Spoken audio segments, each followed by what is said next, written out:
بسم اللہ الرحمن الرحیم. ساری تعریف اللہ کے لیے، درود اور سلام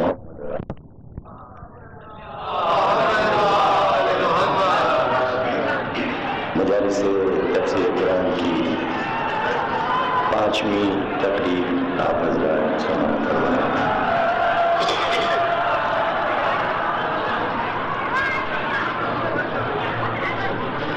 سورہ علق میں گفتگو کا آغاز ہوا.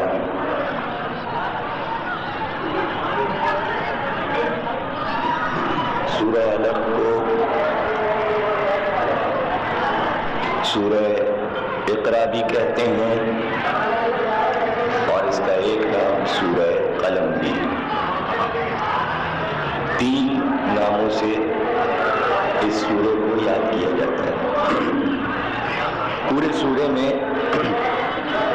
19 آیات ہیں اور ابتدائی 5 آیتیں وہ ہیں کہ جو سب سے پہلے حضور اکرم پر نازل ہوئی. 5 ابتدائی آیتوں سے قرآن کا آغاز ہوا اور سورے کا پہلا لفظ ہے اقرا. پڑھو. یہ پہلا لفظ کہ پڑھو، اس کے بارے میں مفسرین کہتے ہیں کہ دین کا آغاز تعلیم سے ہے، علم سے ہے. اور ان 5 آیات میں 2 بار اقرا کا لفظ ہے اور اس کے ساتھ ساتھ علم اور قلم کی گفتگو.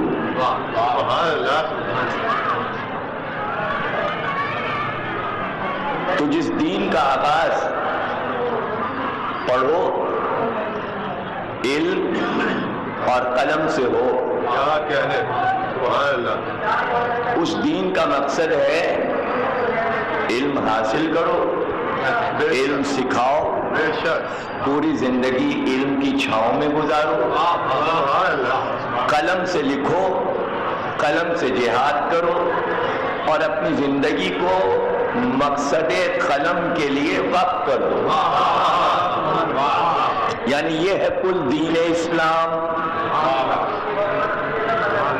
کہ جس میں تعلیم کا چرچا ہے. اگر انہی 5 آیات کو سمیٹیں حدیث کی شکل میں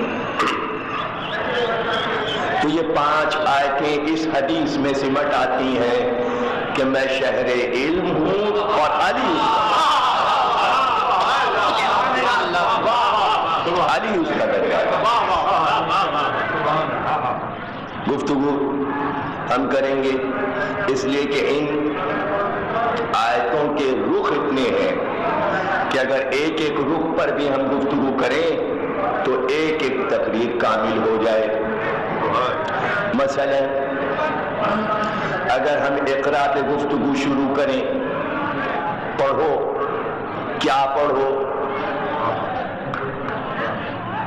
پڑھنے سے کیا مراد ہے، کیا کیا پڑھنا چاہیے، کس طرح پڑھو، کس سے پڑھو، کب تک پڑھو. بس جب یہ سوالوں کے جواب ملتے جائیں تو ایک کتاب تیار ہو جائے. آغاز وحی، قرآن کا آغاز، دین کا آغاز اقرا، اسی سے لفظ قرآن کہ کتاب کا نام ہی قرآن پڑ گیا. پڑھو. اور اس کے بعد انہی 5 آیات میں اہم ترین لفظ ہے رب، رب کا. اس کے بعد ہے خلق، خلق الانسان، ہم نے خلق کیا انسان کو کس چیز سے؟ من علق. اب اگر ہم خلق پہ گفتگو کریں، انسان کو ہم نے خلق کیا تو اس کے بھی 2 حصے ہیں کہ خلقت پر بھی گفتگو ہو. خلقت کیا ہے؟ اور پھر انسان پہ گفتگو ہو کہ انسان کیا ہے، انسان کی تاریخ، پھر خلقت کی تاریخ، اور پھر من علق، علق کیا ہے؟ ترجمہ مفسرین نے کیا علق کے معنی ہے جمے ہوئے خون سے ہم نے انسان کو بنایا، لیکن لغوی معنی علق کے ہیں جوک، یعنی وہ شے جو چپک جائے، علق کے معنی ہے چپکنا، چپکی ہوئی شے۔ دیکھیے قرآن کا ایک ایک لفظ جو ہے وہ ایک طویل گفتگو چاہتا ہے۔ مثال دی جوک کی، لیکن وہ خون جو لوتھڑا بنتا ہے شکم مادر میں، یعنی وہ ماں کے شکم سے اس طرح چپک جاتا ہے کہ پھر انسان بن کر ہی باہر آتا ہے۔ دیکھیے اب یہ علق میں یعنی چپک میں، لیکن مفسرین نے کہا ہو سکتا ہے کہ چونکہ خلقت کا ذکر ہے اس لیے یہاں علق کے معنی یہ ہو کہ جس مٹی سے خلقت آدم ہوئی اس مٹی میں جب چپک پیدا ہوئی، یعنی لیس پیدا ہوا، یعنی بعض مٹیاں ایسی ہوتی ہیں کہ جن میں چپک نہیں ہوتی، لیکن وہ مٹی جو گاڑھی ہو، کالی ہو، جس سے پہلے زمانے میں مکانات بنتے تھے، یعنی جب تک کہ لیس نہیں ہوگا تب تک بنیاد نہیں رکھی جا سکتی، دیواریں تعمیر نہیں ہو سکتی۔ مثلا پہلے زمانے میں آج کے یہ مسالے نہیں تھے، یہ سیمنٹ، یہ بجری، پرانی عمارتوں میں لیس پیدا کرنے کے لیے گارے میں دو چیزوں کا استعمال ہوتا تھا، ایک ماش کی دال اور ایک گڑ۔ جب ماش کی دال اور گڑ کو ملا کر بنیاد میں کوٹ لیتے تھے تب دیوار اٹھاتے تھے۔ اسی لیے کہتے ہیں کہ یہ صدیوں سے عمارتیں کھڑی ہوئی ہیں۔ کیسے کھڑی ہیں یہ اتنے بڑے بڑے قلعے کیوں کھڑے ہوئے؟ ان کی بنیادوں میں ماش کی دال اور گڑ کی چپک ہے، علق، چپکنے والی شے۔ یہ سارے مفسرین کے خیالات ہیں، لیکن خلقت انسان قلم پڑھو کے درمیان میں علق کا لفظ چپک نہیں رہا اپنے معنی میں، یعنی چپک نہیں پیدا ہو رہی، چپک نہیں پیدا ہو۔ اب اگر ہم اردو میں پورے سورے کے معنی یوں کہہ دیں کہ پڑھو، ہم نے انسان کو خلق کیا تاکہ وہ قلم سے لکھے، ہم نے اس کو قلم سے لکھنا سکھایا،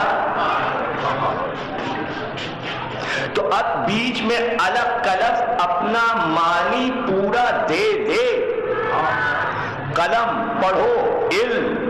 تو اب ایک مفسر نے کہا علق کا لفظ علاقے سے ہے، ہم نے جس انسان کو خلق کیا اس کو ایک علاقہ دے دیا۔ اس کا مفسرین نے ترجمہ علق کا کیا، ہم نے انسان کو صاحب علاقہ بنایا۔ اگر اسی پہ گفتگو ہو جائے تو بات واضح ہو جائے، اگر خلقت سے جوڑ لیجئے اسے آدم کی خلقت سے، تو بات یہ ہوئی انی جائل فی الارض خلیفہ، ہم عرض پر اس کو خلیفہ بنا رہے ہیں۔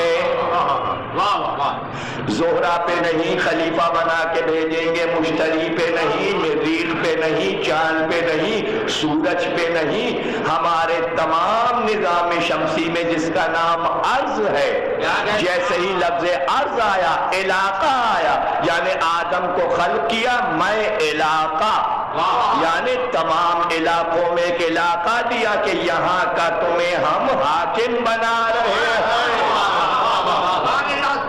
تو آدم کا علاقہ حجاز نہیں ہے، آدم کا علاقہ مکہ نہیں ہے، آدم کا علاقہ عرب نہیں ہے، آدم کا علاقہ پوری ارض ہے۔ اب اب میں لفظ کو وہاں پر لے جاؤں، یعنی یہ جو پہلا خلیفہ ہے اس کا علاقہ پوری زمین ہے. یہ خلیفہ صرف مدینے کا خلیفہ نہیں ہے، صرف اسپین کا خلیفہ نہیں ہے، صرف ایران کا خلیفہ نہیں ہے. اللہ کا جو خلیفہ ہوتا ہے اس کا علاقہ پوری کائنات. اگر اس مفہوم میں آپ لیں الگ کو، تو جہاں ذکر پیغمبر ہو کے پڑھو تو وہاں پھر یہ خلقت کی گفتگو نہیں ہوگی کہ ہم نے جمے ہوئے خون سے بنایا. ہم اس انسان کی بات کر رہے ہیں جسے صاحب علاقہ بنایا، جسے صاحب علاقہ بنایا.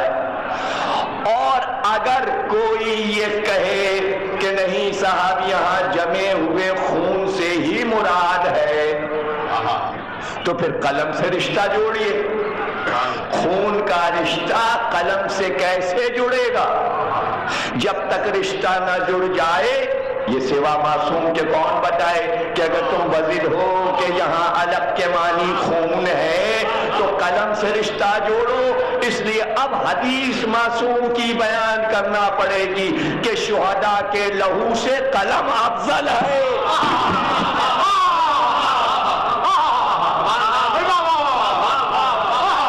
اس کے علاوہ تو دلیل نہیں آئے گی.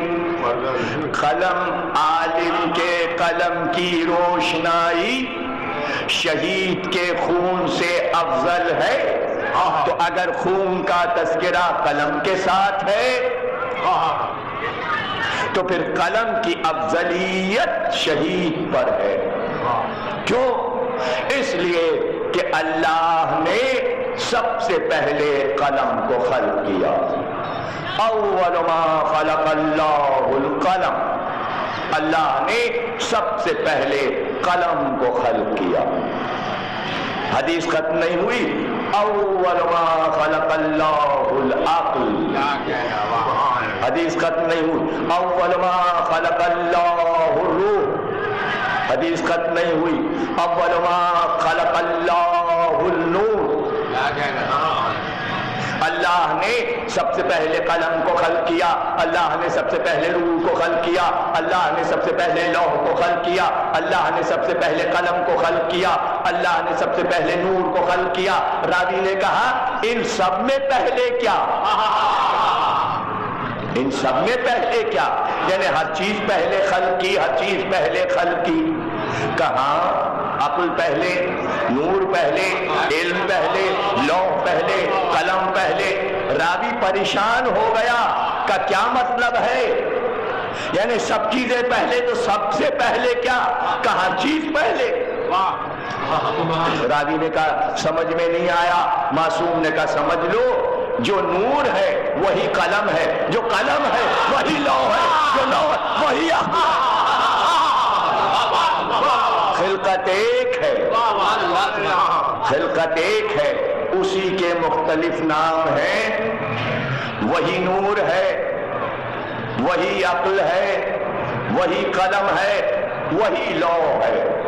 اور جیسے ہی خلق کیا، قلم کو خلق کیا اور قلم کو معبود نے حکم دیا، کہا لکھ. اس کو حدیث قلم کہتے ہیں، اسے حدیث لوح کہتے ہیں جو میں بیان کر رہا ہوں. اور قلم کی اتنی اہمیت ہے کہ ایک تو یہ سورہ قلم ہے قرآن میں، دوسرے ایک اور سورہ نون والقلم ہے. دو سورے قلم سے منسوب ہیں، وہاں نون والقلم وما یسطرون.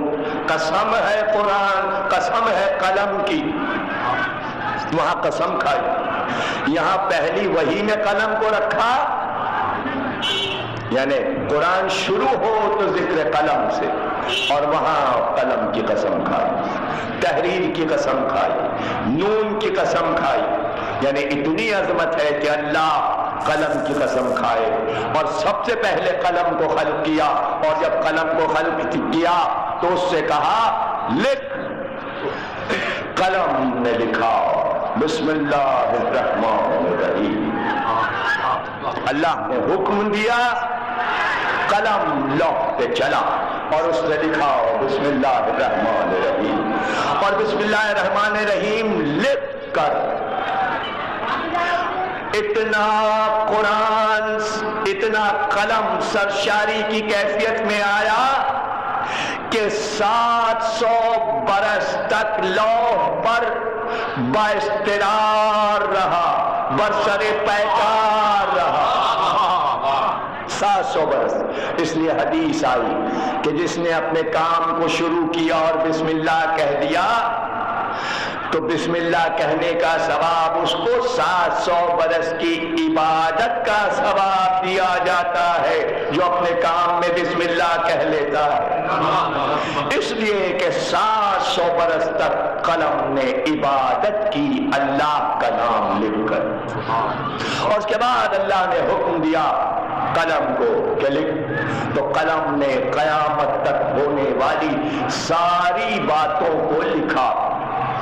لکھنے کے بعد پھر اللہ نے حکم دیا کہ اب لکھ، وہ لکھ جو مجھے محبوب ہے۔ جیسا ہی اللہ نے یہ کہا اب وہ لکھ جو ہمیں محبوب ہے، تو قلم نے لکھا یا محمد، یا محمد، اور جیسے ہی قلم نے یا محمد لکھا قلم سجدے میں گر گیا۔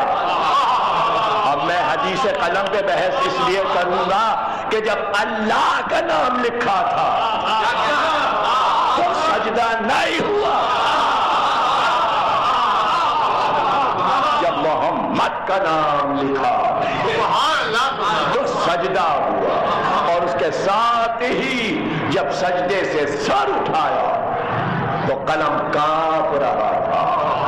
اللہ نے کہا کہ مانگ کیا مانگتا ہے؟ تو اس نے کہا سلام علیکہ یا محمد رسول اللہ۔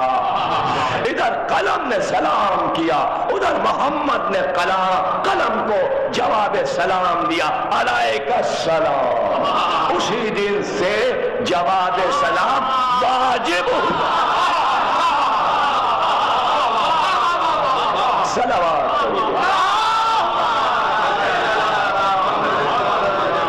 سلام مستحب ہے، جواب واجب ہے، اس لیے کہ جواب دینے والا واجب ہے۔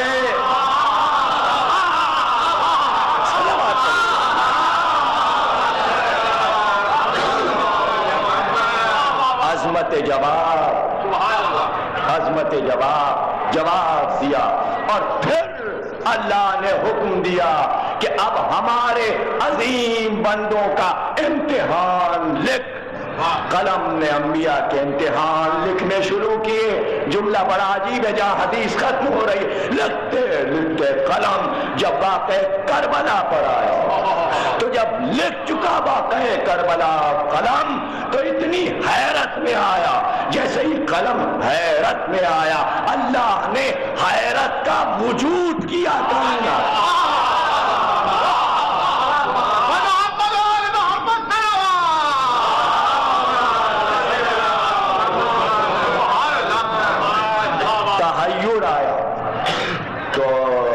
مرتبت نے فرمایا کہ جس دن سے قلم حیران ہے کائنات کی ہر شے میں تحیر اور حیرت آ گئی، اور حیرت میں آتے ہی جب کربلا کا واقعہ لکھ چکا قلم تو پھر لوح پر اس نے لکھا لا حول ولا قوت الا باللہ۔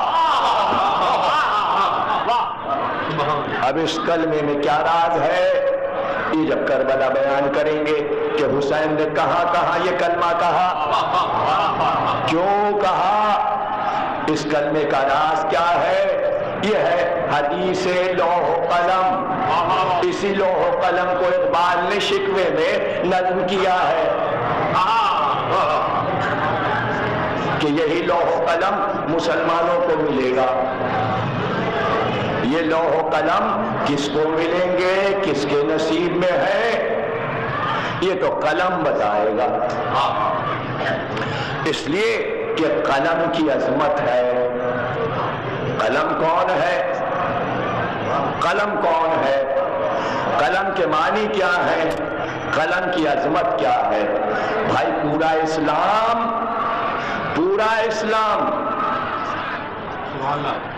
اسلام قائم و دائم رہا کس چیز سے؟ اب اس سے زیادہ قلم کی عظمت اور کیا بیان ہو سکتی ہے جو میں کہہ رہا ہوں؟ پورا اسلام دائم و قائم ایک ذوالفقار سے رہا، ایک تلوار کا صدقہ ہے دین اسلام، نہ ہو تلوار تو کیا ہو؟ بدر سے لے کر حنین تک، حنین سے لے کر جمل و صفین و نہروان اور پھر کربلا تک تلوار ہی تو ہے نا، ایک سجدہ شبیری اور تو ہے نا، تلوار تو ہے نا، یعنی تلوار مرکزیت میں ہے اسلام کے۔ لیکن حدیث پیغمبر سنیے، فرمایا کہ تلوار کو قلم کا خدمت گزار بنایا۔ نہیں سمجھے آپ؟ تلوار کو قلم کا خدمت گزار بنایا۔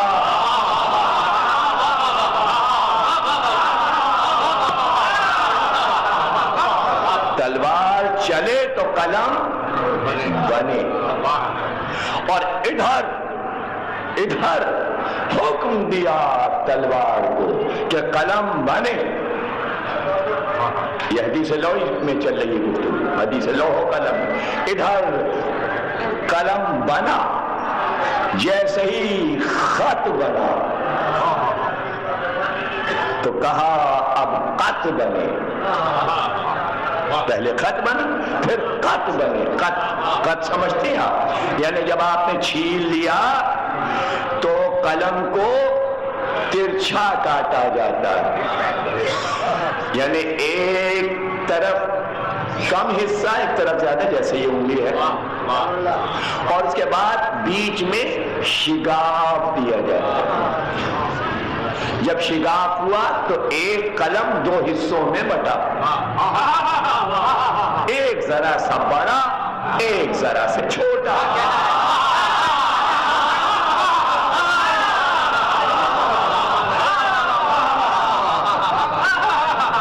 دیکھیں یہ جو قلم آپ لوگوں کے جیب میں لگے ہوئے ہیں، آپ استعمال کرتے ہیں، یہ ہر نب میں، کوئی نب ایسی دنیا میں نہیں ہے کہ جس کے دو حصے نہ ہوں۔ پینسل کو چھوڑ دیجیے، بات قلم کی ہو رہی ہے۔ نب کو دیکھیں آپ، اور یہ جو آپ کے پاس قلم ہے، یہ نب جو ہے، نب چھوٹی سی نب ہے، یہ نب 1807 میں ایجاد ہوئی۔ سن 1807 میں پہلی بار نب بنی۔ 1807 سن 1807 میں، یعنی 2007 میں 200 سال ہو جائیں گے قلم کی سالگرہ، نب کی سالگرہ، تو جشن نب منانا چاہیے اگر قلم سے محبت ہے۔ بھائی جس نے قلم چلایا اس کی تو ہو ہی رہی ہے، غالب کی 200 سالہ ہو رہی ہے، اب میر انیس کی 200 سالہ آنے والی ہے، 2 سال کے بعد میر انیس کی 200 سالہ ولادت کا جشن آئے گا۔ یہ وہ ہیں جنہوں نے ساری زندگی قلم چلایا، یہ ہے قلم کار لوگ۔ لیکن ان سارے قلم کاروں کو جمع کیجئے اور ان سے پوچھئے کہ قلم چلانے کا طریقہ کیا ہے۔ آج بھی کتابت ہوتی ہے، خطاطی ہوتی ہے، قلم سے ہزاروں کام ہوتے ہیں۔ قلم لیا، ان کا بھائی خط لگا دو، جب تک کہ ایک حصہ چھوٹا اور ایک بڑا نہیں ہوگا کام نہیں چلے گا۔ 20 سے جب تک 2 حصے نہیں کرو گے، دیکھنے میں ایک ہے لیکن درمیان کی لکیر نظر نہیں آ رہی ہے۔ 2 حصوں میں اللہ نے یوں بانٹا ہے کہ نظر ایک آ رہا، جو الگ الگ نہیں نظر آ رہے ہیں، حالانکہ ہیں 2 حصے۔ جب تک 2 حصے نہ ہو قلم چل نہیں سکتا، کام شروع نہیں ہو سکتا۔ اور اٹھایا، اور اٹھا کر جب روشنائی نے قلم کو ڈالا، روشنائی قلم میں آئی، اب قلم چلا، جتنا اچھا قلم بنے گا، جتنا اچھا خط ہوگا، اتنا اچھا لکھے گا۔ پہلے زمانے میں روشنائی میں دوات میں کپڑا ڈال دیتے تھے یا روئی ڈال دیتے تھے تاکہ قلم میں اچھی طرح سے روشنائی آ جائے۔ پرانے قاعدے بہت سے کچھ راز تھے ان میں جو دھیرے دھیرے ختم ہونے لگے۔ اس کی وجہ کیا تھی؟ کپڑے کی وجہ یہ تھی کہ کپڑا اور روئی پانی کو چوستا تھا، روشنائی کے رنگ کو گہرا کرتا تھا۔ کیوں؟ اس لیے کہ حضور کی حدیث ہے کہ روشنائی کا رنگ گاڑھا سیاہ رکھو، روشنائی کا رنگ ہلکا نہ ہونے پائے۔ حدیث رسول، اس حدیث کے 4 حصے ہیں، الف ب جیم دال ابجد۔ پہلا ٹکڑا حدیث کا یہ کہ روشنائی کو گاڑھا سیاہ رکھو، رنگ پانی جیسا ہلکا نہ ہونے پائے۔ دوسرا حصہ یہ ہے کہ بے پوری بناؤ، بے پوری بناؤ۔ اس کے بعد تیسرا حصہ یہ ہے کہ دیکھو سین کو کھینچ کے لکھو۔ چوتھا حصہ یہ ہے کہ میم جب بناؤ تو اس کی گولائی کو دبا نہ دو بلکہ ابھار کر بناؤ۔ اب دیکھیے کہ بے میں کیا راز ہے؟ صرف بے، سین اور میم کو ہی کیوں کہا؟ تمام حروف میں جن جن لفظوں میں بے، سین اور میم آتے ہیں، لکھنے میں وہ لفظ خوبصورت تحریر میں لگتے ہیں۔ جس لفظ کی میم خراب ہو جائے وہ لفظ برباد، کی سین خراب ہو گئی یا بے خراب ہو گئی۔ اس لیے کہ بے کو پہلے رکھا، قرآن شروع ہی بے سے ہوتا ہے، اور بے خراب ہو گئی تو پھر سب خراب۔ اس لیے بے کو کھینچ کر پورا بناؤ، یہ ہے حدیث۔ تو روشنائی کو گاڑھا رکھنے کے لیے کپڑا ڈالتے تھے۔ توجہ کیجئے گا، جب اس میں کپڑا یا روئی ڈالی اور بار بار قلم کو روشنائی میں بور کر نکالا تو اکثر ایسا ہوا کہ لکھتے لکھتے قلم کے دونوں حصوں کے بیچ میں کوئی روئی کا ہلکا سا پھچڑا آ گیا، آگے چپک کے۔ ظاہر نیستہ کا قلم ہے، بانس کا ہے، کلک کا ہے، جیسا بھی قلم ہے، نب میں بھی اکثر ہو جاتا ہے، بال آ گیا۔ لکھتے لکھتے کہاں حسن کی تحریر چل رہی تھی، کہاں بدخطی پیدا ہوئی، لفظ خراب ہونے لگے۔ جب لفظ خراب ہونے لگے تو خطاط، شاعر، ادیب، دانشور تحریر کی ٹیڑھی لکیروں کو دیکھ کر سمجھ گیا کہ دونوں حصوں کے بیچ میں کوئی آ گیا۔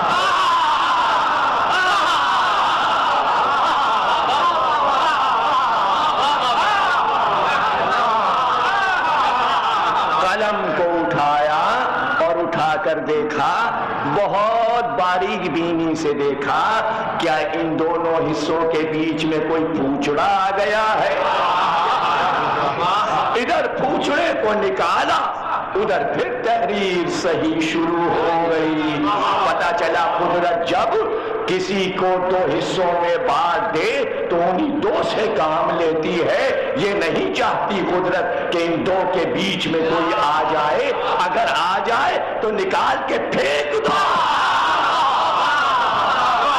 صلوات اللہ۔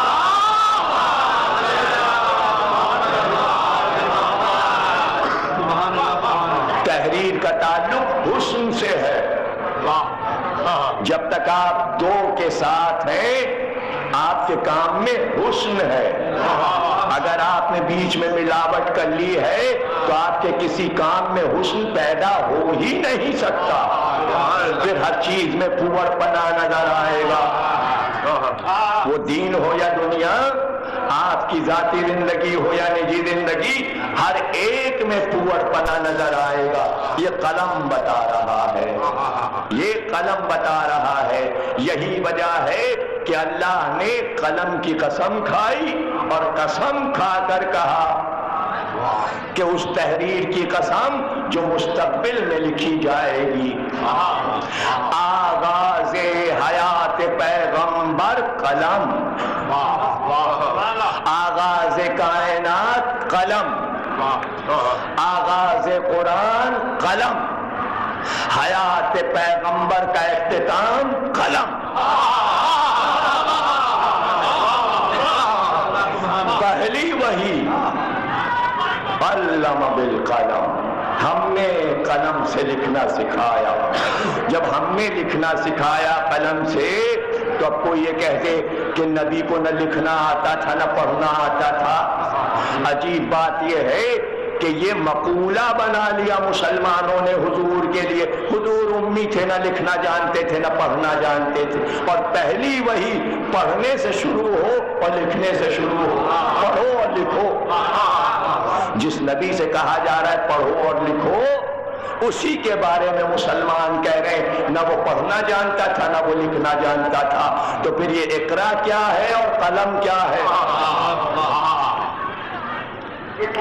کہیں گے ہاں صاحب مشہور تو یہی ہے، ہم نے نہ نبی کو کبھی پڑھتے دیکھا نہ لکھتے دیکھا. اس میں کیا شک ہے؟ نبی نے اپنی پوری حیات میں نہ کبھی پڑھا نہ کبھی لکھا. نبی نے کبھی نہ لکھا، ہاتھ میں قلم نہیں لیا. نبی نے ہاتھ میں قلم نہیں لیا، لکھنے کے لیے قلم نہیں لیا، لکھے ہوئے کو کاٹنے کے لیے قلم لیا. ایک بار صلح حدیبیہ میں کب یہ محمد رسول اللہ لکھا ہے، علی سے کہا گیا کاٹ دو. کہا ہم رسول اللہ اپنے قلم سے نہیں کاٹیں گے. اور وہاں تو جھگڑا بڑھ ہی گیا. رسول اللہ نے کہا لاؤ تحریر، قلم مجھے دو. اور جہاں رسول اللہ لکھا تھا قلم لے کر اسے کاٹ دیا. یا رسول اللہ جب آپ کو پڑھنا نہیں آتا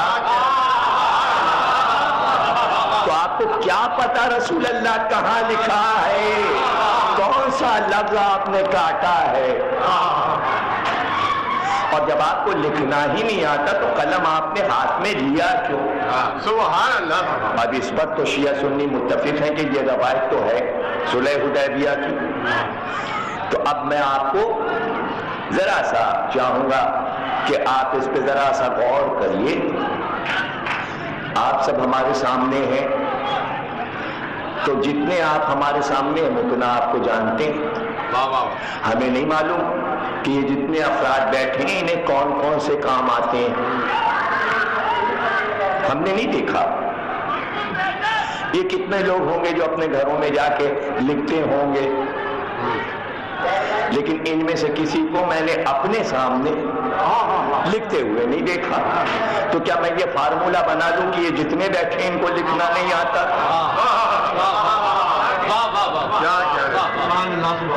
اچھا یہ جتنے بھی بیٹھے ہوئے میرے سامنے، ان کو میں نے کبھی کتاب پڑھتے نہیں دیکھا، اخبار پڑھتے نہیں دیکھا، میں نے نہیں دیکھا. تو کیا میں یہ فارمولا ایک بنا لوں کہ یہ جتنے لوگ بیٹھیں گے پڑھنا نہیں آتا؟ تو اس کے معنی یہ ہے کہ جس چیز کو آنکھ نے نہیں دیکھا ضروری نہیں ہے کہ وہ نہ ہو. چونکہ مکے والوں نے نبی کو کتاب پڑھتے نہیں دیکھا، چونکہ مکے والوں نے نبی کو قلم سے لکھتے نہیں دیکھا، اور کبھی نہیں دیکھا، مدینے میں بھی نہیں دیکھا کہ نبی کوئی کتاب پڑھ رہے ہو یا قلم سے بیٹھے لکھ رہے ہو. کبھی نہ لکھا نہ پڑھا. تو اس کے معنی یہ تو نہیں ہے کہ نبی کو لکھنا پڑھنا نہیں آتا. یہ کیسے حدیث بنے گی، یہ کیسے تاریخی حقیقت بنے گی کہ نبی کو لکھنا بھی نہیں آتا تھا پڑھنا بھی نہیں آتا تھا؟ یہ تو بات نہیں ہوگی. یہ ضروری نہیں ہے کہ ایک آدمی کو لکھنا آتا ہے اور وہ تاحیات نہ لکھے. یہ ہو سکتا ہے ایک آدمی کو پڑھنا آتا ہے اور وہ تاحیات کوئی کتاب نہ پڑھے. تو کیا یہ کہا جائے گا کہ اسے پڑھنا ہی نہیں آتا، اسے لکھنا ہی نہیں آتا؟ تو یہ کہیے کہ لکھنا پڑھنا نبی کو آتا تھا، یہ دوسری بات ہے کہ نہ کبھی پڑھا نہ کبھی لکھا۔ یہ مان لینے میں کیا نقصان ہے، ذرا ہمیں بتا دیجیے۔ دیکھیں حدیث میں کیا یہ خوبصورتی پیدا نہیں ہو رہی ہے، تاریخی حقیقت سامنے نہیں آ رہی ہے کہ یہ مان لیجئے کہ وہ امی تھے، لیکن امی اس معنی میں تھے کہ اللہ نے انہیں ہر علم دیا تھا، لکھنے کا علم بھی دیا تھا اور پڑھنے کا علم بھی دیا تھا، لیکن حکم یہ تھا کبھی نہ پڑھنا نہ کبھی لکھنا۔ واہ پروردگار، ایک آدمی کو سکھا بھی دے تو، لکھنے کا طریقہ بھی بتا دے، پڑھنے کا طریقہ بھی بتا دے، اور پھر اس پر یہ پابندی لگا دے کبھی کوئی کتاب نہ پڑھنا، کوئی تحریر نہ پڑھنا، کبھی کاغذ پہ قلم لے کے لکھنا نہیں۔ یہ کیسی پابندی ہے؟ اور تو پابندی لگائے اور ایک آدمی اس پر اتنا پابند ہو جائے، کوئی انسان ایسا نہیں کر سکتا۔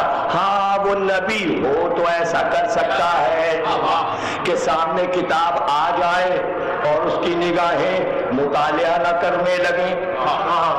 کیا احتیاط ہے کہ کبھی پڑھا ہی نہیں۔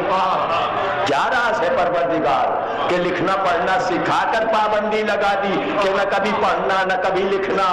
اگر مکے میں ہمارا نبی کتاب پڑھ رہا ہوتا اور قلم سے لکھ رہا ہوتا تو وہ اعتراض ثابت ہو جاتا کہ رات کو بیٹھ کر آیت بناتا۔ جتنے آرام سے کہہ دیتے، یہ کافر کہہ دیتے کہ رات کو توریت پڑھتا ہے، انجیل پڑھتا ہے، زبور پڑھتا ہے، اسی طرح کی آیتیں بنا بنا کے نقل کر کے عربی میں لکھ لیتا ہے۔ پہلے مکے والوں سے یہ کہلوا لیا کہ نہ اس کو پڑھنا آتا ہے نہ لکھنا آتا ہے، پھر وہی آنا تو الزام ثابت نہیں ہو سکا کہ خود لکھا ہے، خود بنایا ہے۔ یہ تو پڑھنا ہی نہیں جانتے، یہ تو لکھنا ہی نہیں جانتے۔ ہاں تو باہر والے یہی سمجھتے رہے کہ چونکہ کبھی پڑھا نہیں کبھی لکھا نہیں تو نہ پڑھنا جانتے نہ لکھنا جانتے، لیکن گھر والوں کو تو معلوم ہے کہ لکھا نہیں پڑھا نہیں، لیکن پڑھنا بھی آتا ہے لکھنا بھی آتا ہے۔ تو اب جاتے جاتے آغاز قرآن اقرا پڑھو، علم بالقلم، قلم کا ذکر اور پڑھنے کا ذکر، پہلی وہی اور آخری لمحہ لاؤ قلم لاؤ، لاؤ قلم لاؤ۔ کیوں بھائی قلم کیوں منگا رہے ہیں؟ آپ کو تو لکھنا نہیں آتا، یہ قلم آپ نے کیوں مانگا ہے؟ آپ کو تو لکھنا نہیں آتا۔ اور بھائی لکھے گا وہی جسے پڑھنا آتا ہو، یعنی قلم میں دونوں چیزیں چھپی ہوئی ہیں۔ قلم بتاتا ہے کہ اسے لکھنا بھی آتا ہے پڑھنا بھی آتا ہے، لکھے گا وہی جو پڑھ چکا ہے، لفظ وہی ہیں جو پڑھے جاتے ہیں، لفظ وہی ہیں جو لکھے جاتے ہیں۔ قلم میں لکھنا پڑھنا دونوں شامل ہے۔ لاؤ قلم لاؤ، لاؤ کاغذ لاؤ، میں تمہارے لیے کچھ لکھ دوں۔ کیا حدیث سات مقامات پر بخاری میں یہ حدیث ہے، لاؤ قلم اور کاغذ میں تمہارے لیے کچھ لکھ دوں، تو ساتوں مقامات دیکھیے ہر محدث نے اس حدیث کو لکھا، کہیں یہ الفاظ نہیں ہے، توجہ، کہیں یہ لفظ نہیں ہے لاؤ قلم کاغذ تاکہ میں تمہارے لیے کچھ لکھوا دوں۔ حالانکہ لکھوا دوں میں دو مفہوم ہے کہ تم لکھو میں بولوں، یا میرا وزیر میرا کاتب لکھے اور میں بولوں۔ توجہ کیجئے گا، اور کم از کم اس وقت تو ثابت نہیں ہے کہ کاتب وہی یہاں بیٹھے کرتاس و قلم کے وقت کاتب وہی نہیں ہے، حالانکہ کاتب وہی کوئی ایک تھوڑی تھا، دسیوں تھے، کئی نقلیں بنواتے تھے حضور سوروں کی، لیکن وہی آئی جو وہی آئی جو نبی بولیں گے کہ یہ لکھو، وہ ہے اصل۔ اب جب وہ لکھ جائے گی تو سارے کاتبوں کو دے دی جائے گی، نقلیں کر کر کے سورہ پہنچا دو تلاوت کے لیے۔ تو جو اصل لکھے گا نا، جو نبی بولیں گے، وہ وہی لکھے گا جو اصل ہو، اور جو اصل سے نقل کرے گا اس میں ایک کاتب وہی کیا دسیوں بیٹھے لکھ رہے ہیں، تب سے لے کے اب تک لکھ رہے ہیں قرآن۔ اگر کاتب ہونا ہی فضیلت ہے تو نول کشور پرس سے لے کے تاج کمپنی تک کے سارے کاتب، سب کاتب وہی، سارے کاتب وہی ہیں۔ تو یہ کوئی فضیلت نہیں ہے، فضیلت اس کی ہے، فضیلت اس کی ہے جو مزاج لفظ قرآن سمجھتا ہے۔ اور اگر نقل میں بھی غلطی ہو جائے، بقول مولانا مودودی کے خلافت اور ملوکیت میں لکھا کہ جو نقل وحی کر رہا تھا مروان بیٹھا ہوا، تو جب آیت آئی ان اللہ اصطفیٰ آدم و نوحا وآل ابراہیم وآل عمران علی العالمین، تو یوں لکھا آیت کو ان اللہ اصطفیٰ آدم و نوحا وآل ابراہیم وآل عمران علی العالمین، تو جو نقل ہوئی تھی پتہ چل گیا کہ جبریل نے مجھے اطلاع دی ہے کہ اس کاتب نے غلط لکھا ہے، وہ سورہ آل عمران میرے پاس لایا جائے۔ جب سورہ آیا تو کہا یہ دیکھو عمران کی جگہ مروان لکھا گیا ہے، جب آپ کو پڑھنا نہیں آتا،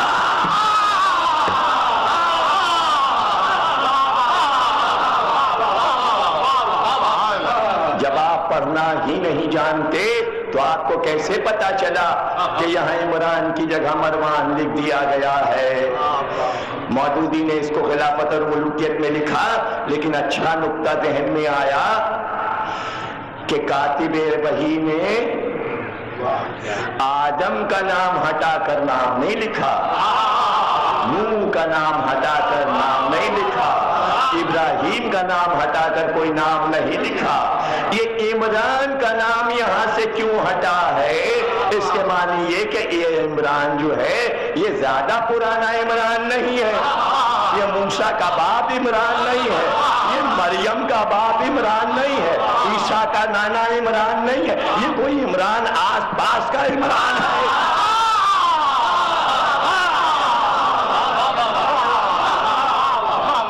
یہ قریبی عہد کا عمران ہے، اپنے عہد کی بات ہے۔ جب ہی ہٹا کے اپنا نام لکھ دیا گیا تو کیا تم نے نام لکھ دیا یہ نام چل جاتا؟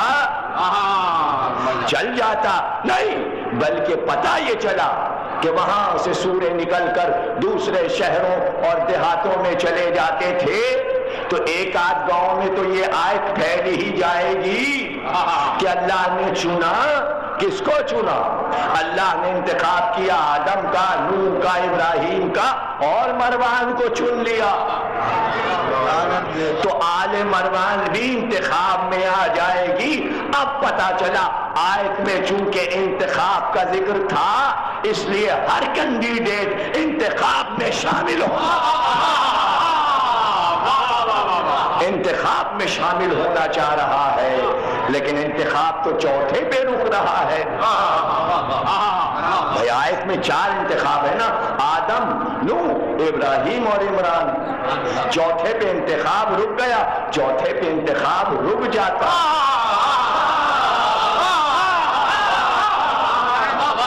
پھر اس کے آگے مسلمانوں کا بس چلتا ہی نہیں۔ تو اللہ نے بھی بتایا کہ ہم بھی چوتھے پہ انتخاب روک دیتے ہیں۔ کیوں؟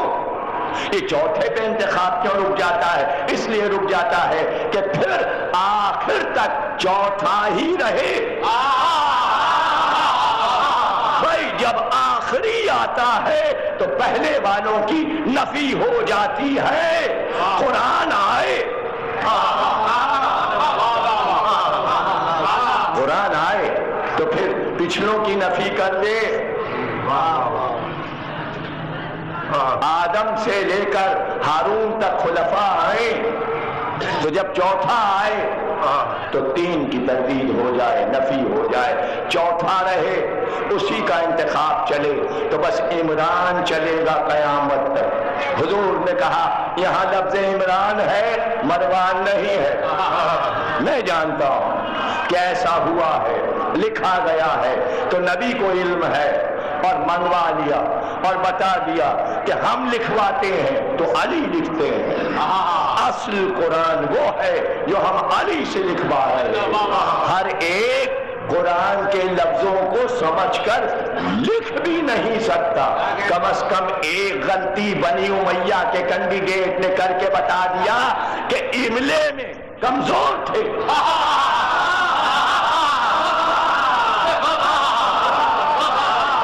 ارے اتنے کمزور تھے کہ لکھا عمران تھا، پڑھتے مروان تھے۔ عمران کو مروان پڑھتے تھے، اس کے معنی نہ انہیں لکھنا آتا تھا نہ پڑھنا آتا۔ بنی امیہ کو نہ لکھنا آتا تھا نہ پڑھنا آتا تھا، لکھا کچھ ہے پڑھ کچھ رہے ہیں۔ تو جس کی نگاہ اتنی کمزور ہو کہ لکھا کچھ ہو اور پڑھے کچھ، تو ایسوں کو لکھنے پڑھنے کا کام دیا ہی نہیں جاتا۔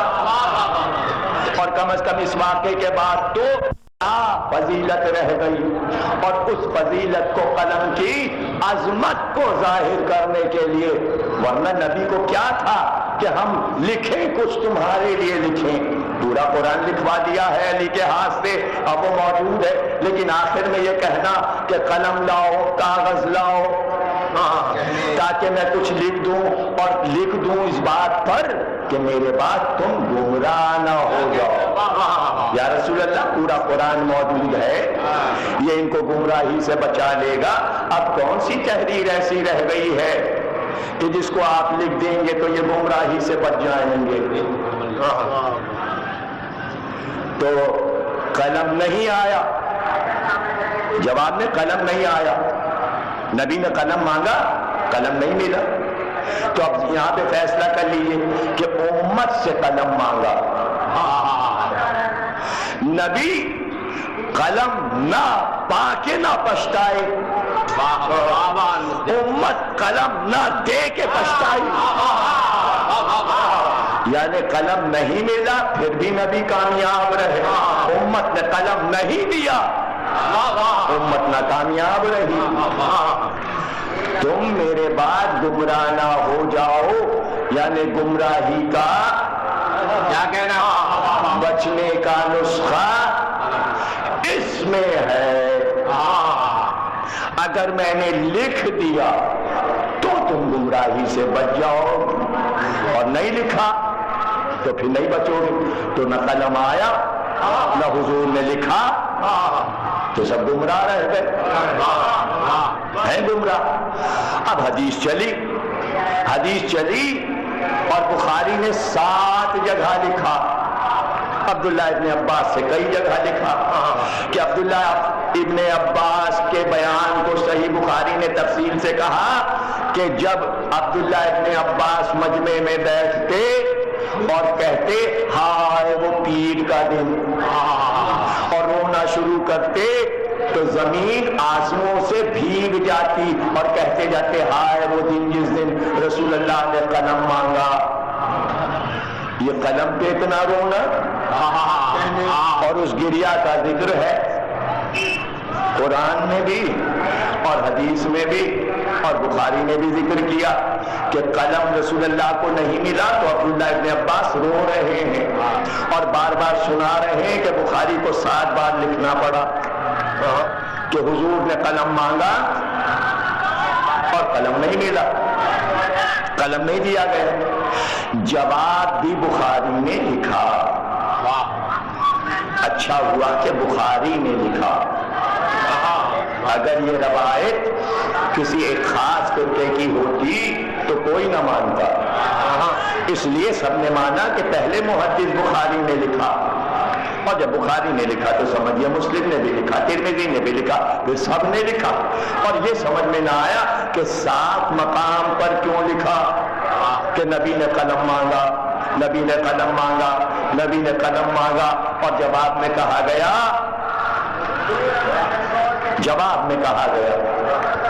ارے بھائی ذہن پر ذرا ان کے کچھ کیفیت جو ہے وہ لفظ سارے بخاری میں موجود ہیں، کئی لفظ ہیں، ان لفظوں کو میں کیسے اپنی زبان سے کہہ دوں جو کہا گیا، یعنی اس کیفیت کو کہ ایک عام آدمی جب مرتا ہے تو نظام بڑبڑاتا ہے، کچھ کی کچھ بولنے لگتا ہے، لوگوں کے سمجھ میں نہیں آتا کہ کیا کہہ رہا ہے، اس کیفیت کی تشبیہ نبی سے دی گئی کہ انہیں سمجھ ہی نہیں آ رہا کیا کہہ رہے ہیں، کیا کہہ رہے ہیں۔ یہ جواب بھی صحیح بخاری نے کوٹ کر دیا کہ کسی نے کہا، اس کے بعد بخاری نے اور تفصیل پیش کی کہ دو گروہ ہو گئے، پردے سے عورتوں نے لڑنا شروع کیا، عورتوں نے لعنت ملامت شروع کی، عورتوں نے پکار کے کہنا شروع کیا کہ حضور قلم اور کاغذ مانگ رہے اور تم لوگ کیوں نہیں دے رہے ہو قلم اور کاغذ۔ یہ بھی بخاری نے تفصیل لکھی کہ عورتوں نے لعنت ملامت کی کہ حضور قلم مانگ رہے ہیں اور تم لوگ قلم نہیں دے رہے ہو، تم قلم نہیں دے رہے۔ لکھی بخاری نے حدیث، بیان ہم نے کی، کتابوں میں ہم نے کوٹ کی، تو جواب آیا، جواب یہ آیا کہ بھائی قلم مانگا تھا رسول اللہ نے تو سلمان نے کیوں نہیں دے دیا اٹھ کے، اور مقداد نے کیوں نہیں دے دیا، اور ابو ذر نے کیوں نہیں دے دیا، اور حضرت علی نے اٹھ کے قلم کیوں نہیں دے دیا؟ تو وہی دے جس سے حضور مخاطب ہے۔ اگر سلمان سے کہتے کہ قلم لاؤ تو کیا مجال سلمان کی کہ قلم نہ لاتے، کیسے ہو سکتا ہے؟ اور اگر علی سے کہہ دیتے کہ قلم لاؤ تو کیا مجال جو علی قلم نہ لاتے؟ تو بھائی قلم ان سے مانگا جن کے لیے حضور کو خطرہ تھا کہ یہ میرے بعد گمراہ ہو جائیں گے،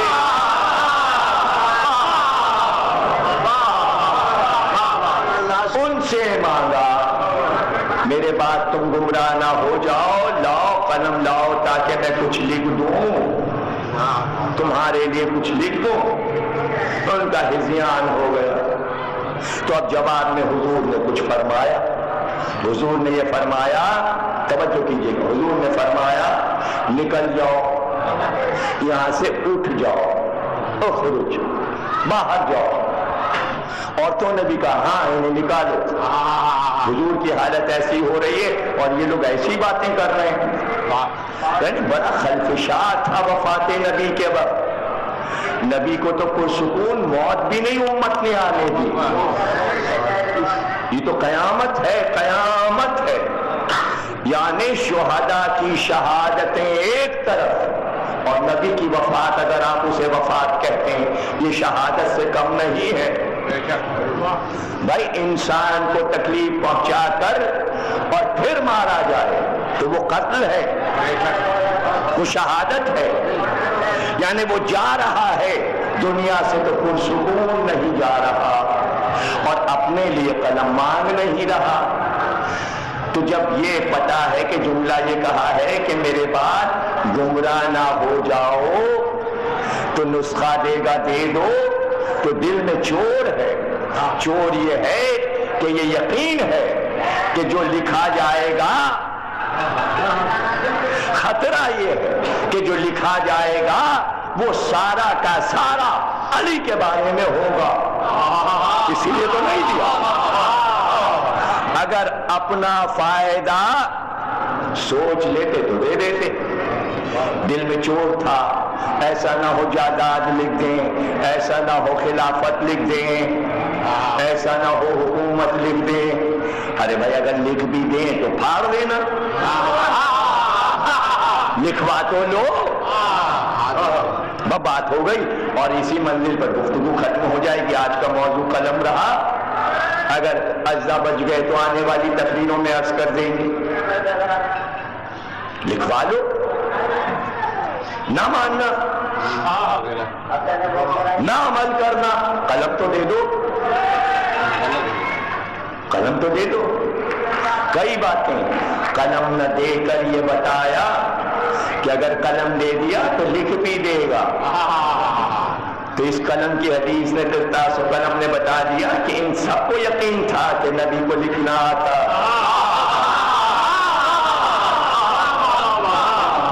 لکھتے کبھی نہیں دیکھا لیکن یقین ہے کہ لکھنا آتا ہے. لکھنا آتا ہے, قلم دے دیا تو لکھ دے گا. کیا لکھ دے گا؟ اب جو بھی لکھ دے. کوئی خطرہ محسوس کر رہے تھے جبھی تو نہیں کیا قلم, جبھی تو نہیں کیا قلم. علی کیوں دیتے قلم؟ علی سے مانگتے تو علی دیتے. نسخہ امت کو دے رہے ہیں. علی امام ہے, امت نہیں ہے. علی امت کے فرد نہیں. دیکھیے امت میں یہ بات اکثر جب میری گفتگو ہوتی ہے اپنے دوستوں سے تو میں ان کو یہ بات سمجھایا کرتا ہوں, اور اپنے دوستوں کو بھی جن کی فکر کہیں سے غلط طریقے سے آ جاتی ہے, فلاں حضور نے یہ کام کیوں نہیں کیا, حضور نے فلاں کام کیوں نہیں کیا, اپنے اعمال کے معیار پہ اکثر سوالات پیدا ہوتے ہیں. مثلا میں اگر یہ کہہ دوں کہ خدیجہ کی شادی کے موقع پر خدیجہ نے حضور کو سونے کا تاج بنوا کر بھیجا, جب دولہا بنے تو سونے کا وہ تاج رکھا, پڑھا میں نے. تو ایک بزرگ کہنے کے اجی سونا پہننا تو اسلام میں مردوں کے لیے حرام ہے. دیکھا آپ نے, یعنی چونکہ اپنی فقہ میں اپنی توفت العوام میں ان پر سونا حرام ہے تو اپنے معیار پر فوراً اعتراض کیا کہ نبی نے وہ تاج سونے کا پہن بھی دیا جبکہ سونا مرد کے لیے حرام ہے.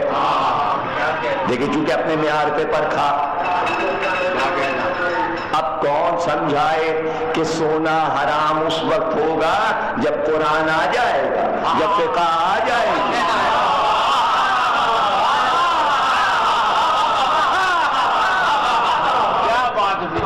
جب تک ملکہ زندہ ہے تو اس کے گھر میں جواہرات ہیں, استعمال ہوں گے. جب وہ تمہارے اوپر سے لٹ جائیں گے, جب بھیک میں سونا سب تمہیں دے دیا جائے گا تو حرام ہو جائے گا, پھر حرام ہو جائے گا.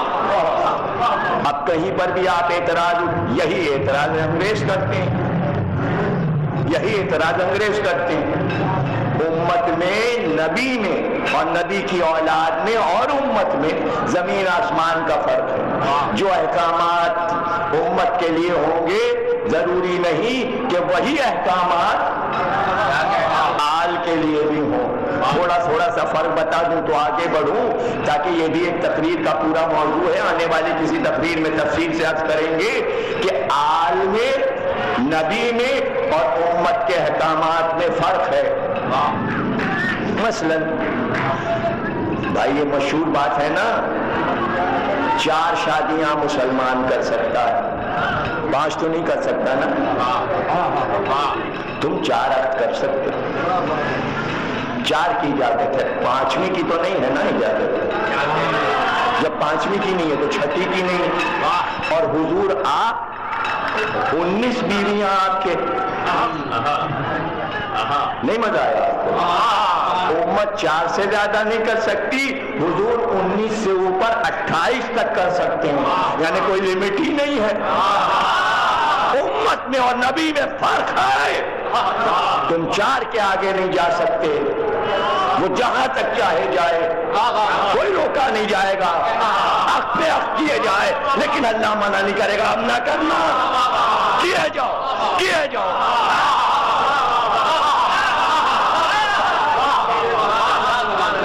فرق ہے نا نبی میں اور امت میں, ہے نا فرق. کتنے عقد کیے. اور میرے بھائی ذرا صاحب مزاج, اگر 4 پر ہی نبی کے عقد تم نے روک دیے تو 5ویں تو گئی.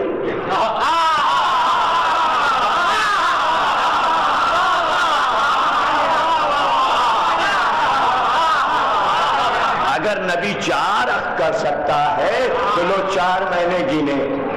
خدیجہ 1, سودا بنت زامہ 2, ام سلمہ 3, چوتھے پہ میں آ ہی نہیں رہا، اس لیے کہ جہاں میں نے چوتھا نام لیا تو پانچویں تو گئی، تو میں 3 پہ رک گیا۔ اب چوتھا نام آپ لگا لیجیے، اس لیے کہ چوتھا نام آپ رکھیں گے تو پانچویں آپ سے آپ چلی جائے گی، اب وہ جو بھی ہو، فارمولا میں نے آپ کو دے دیا، تو ماننا پڑے گا جتنی تھی سب عقد میں تھی۔ جب سب عقد میں تھی تو پیغمبر کو عقد لامحدود شادیوں کا حکم تھا۔ انجیل میں پہچان یہی بتائی گئی ہے، عیسیٰ نے یہی کہا تھا، 2 پہچان بتائی تھی پیغمبر کی، ایک تلوار سے جہاد کرے گا اور شادیاں بے پناہ کرے گا، یہ انجیل میں لکھا ہوا ہے۔ گویا یہ پیغمبر کی فضیلت ہے، زیادہ شادیاں کرنا بھی پیغمبر کی فضیلت ہے، فضیلت ہے۔ اس لیے کہ اولین و آخرین میں اس شان سے اتنی بہت سی شادیاں کسی نے نہیں کی۔ آپ کہیں گے اس میں کیا فضیلت ہے؟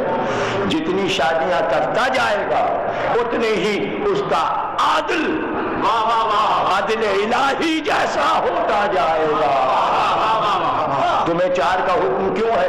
اس شرط کے ساتھ کہ اگر چاروں کے ساتھ عدل کر سکو تو 4 کرنا، ورنہ اگر دوسری کے ساتھ بھی عدل نہیں کر سکتے تو بس ایک پر قانے رہنا، دوسری کرنا نہیں۔ پیغمبر شادیوں پہ شادیاں کر رہا ہے، اللہ چپ ہے، یعنی میرا حبیب عدل کی کسوٹی پہ پورا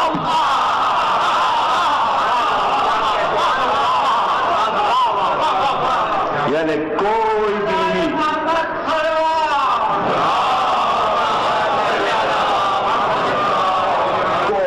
بھی یہ شکوہ نہیں کر سکتی میرے ساتھ عدل نہیں ہوا، میرے ساتھ عدل نہیں ہوا، تو امت اور ہے، آل اور ہے۔ جو حکم امت کو ملے گا ضروری نہیں کہ آل اس پہ عمل بھی کرے، بلکہ بعض وقت منع کر دیا جائے گا کہ امت کو جو یہ حکم ملا ہے اس میں تم کو عمل نہیں کرنا۔ کاش کہ یہ باتیں تمام مسلمانوں کے سمجھ میں آ جائیں۔ آیت آئی، خبردار محمد کو محمد کہہ کر نہ پکارنا، جب بھی پکارو یا رسول اللہ کہہ کر سلام کرو، السلام علیکہ یا رسول اللہ۔ جب بھی مخاطب کرو رسول اللہ کہہ کر مخاطب کرو۔ آیت سنا دی ممبر پہ، گھر پہ آئے تو فاطمہ نے کہا السلام علیکہ یا رسول اللہ کا بیٹی، یہ کیا؟ یہ حکم امت کے لیے ہے۔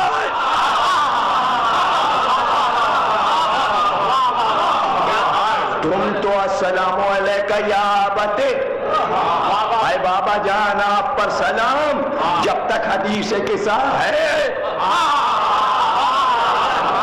گواہی ہے کہ زہرا کہتی تھی بابا آپ پر سلام، امت کہے رسول اللہ آپ پر سلام، بیٹی کہے بابا آپ پر سلام، بچی کہے نانا آپ پر سلام۔ بچوں کے لیے حکم نہیں ہے کہ رسول اللہ کہہ کر پکارے، امت رسول اللہ کہے، اولاد دادا کہے، بابا کہے، نانا کہے، تو بھائی قیامت تک اولاد ہے، تم تو ہو رسول اللہ۔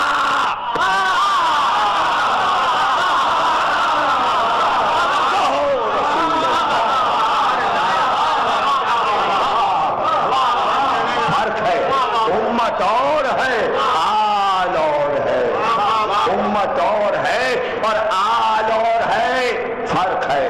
تو جب امت سے کہا ہے کہ قلم لاؤ تو اس میں آل شامل نہیں ہے، اگر آل شامل ہوتی تو اٹھ کر کوئی بھی قلم دے دیتا، کوئی بھی قلم دے دیتا۔ ہاں سنو، تم سے قلم مانگا ہے اور اگر تم نے قلم نہیں دیا تو یہ کوئی ہماری توہین نہیں ہو گئی، ہمارا کوئی کام ادھورا نہیں رہ گیا۔ تو صحیح کہ تمہیں قلم کی ضرورت نہ پڑ جائے اور تم کو خود قلم نہ لانا پڑے. قلم تم لے کر آؤ گے, خود لے کر آؤ گے. اب ہم مانگیں گے نہیں, قلم مانگیں گے نہیں, اب تحریر کا تقاضا تم خود کرو گے. اب تم پچھتا کر کہو گے لکھ دو.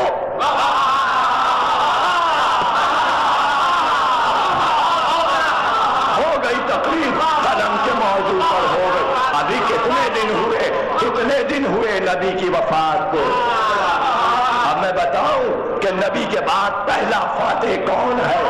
قلم کا فاتح کون ہے؟ تلوار کے فاتح تو سب ہوتے ہیں, تلوار کے فاتح تو سب ہوتے ہیں. اسلام میں کوئی قلم کا بھی فاتح؟ مالک سیف و قلم ہو تو ہے, قلم بھی اس کا, تلوار بھی اس کی. ابھی چھوٹا بچہ ہے, ابھی عمر کیا ہے, ابھی حسن مشتبہ 4-5 سال کے ہیں, 6 سال کے ہیں, کھیلتے ہوئے باہر نکلے. یہ بھی تو مسلم میں ہے نا. عبداللہ ابن عمر آ گئے تو حسن نے کہا ہٹ غلام زادے,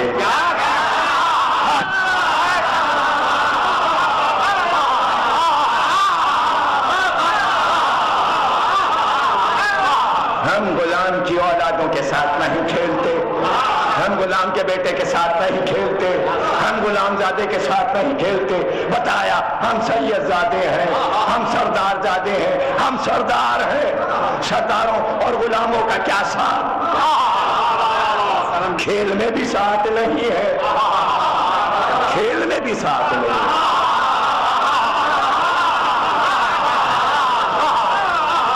ہمارا کھیل یہ ہے. ہاں اگر ہمارے ساتھ کھیلنا ہے غلام زادوں کو تو یہاں آئے, یہ میدان ہے, وہ میدان نہیں.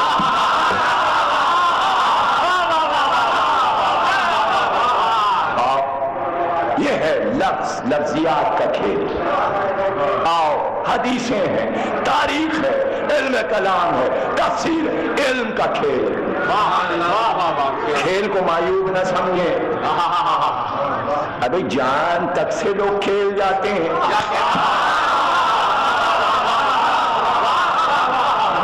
سر سے کھیل جاتے ہیں. تو کھیل کوئی معیوب لفظ تھوڑی ہے. جو موت سے کھیلے ہیں ان سے پوچھئے. انبیاء موت سے کھیلے, انبیاء کے گھر کے بچے موت سے کھیلے. تو وہ کھیلی اور ہے جو موت سے ہو, کھیل ہے. موت سے کھیلنا بھی ایک کھیل ہے. توجہ ہے. یہ اس گھر کے بچے, تو یہ بچے, اور دیکھ کر کہا چل تیرے ساتھ کیا کھیلیں. رونے لگا بچہ, روتا ہوا باپ کے پاس گیا. کہ حسن نے غلام زادہ کہا, مجھے نکال دیا, کھیلنے کے لیے مجھ سے منع کر دیا. تو کہا کیا ہوا بیٹے؟ حسن نے کیا کہا تمہیں؟ کہا غلام زادہ کہا. کہا جاؤ حسن سے لکھوا لاؤ.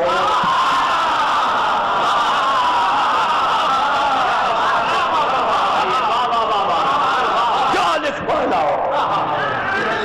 اب میں اس کے آگے کیا پڑھوں گی آپ بتا دیجیے. روایت تو یہاں رک گئی, اس کے آگے مسلم نے کچھ لکھا ہی نہیں. انہوں نے کہا لکھوا لاؤ. مجھے نہیں معلوم بیٹا آیا, حسن سے کہا یا نہیں کہا, حسن نے لکھا یا نہیں لکھا, مجھے نہیں پتا. لیکن یہ طے ہے کہ ابھی چند دن وفات نبی کے گزرے, لیکن نواسے نے مجبور کر دیا اسی شخصیت کو کہ وہ کہ لکھوانا.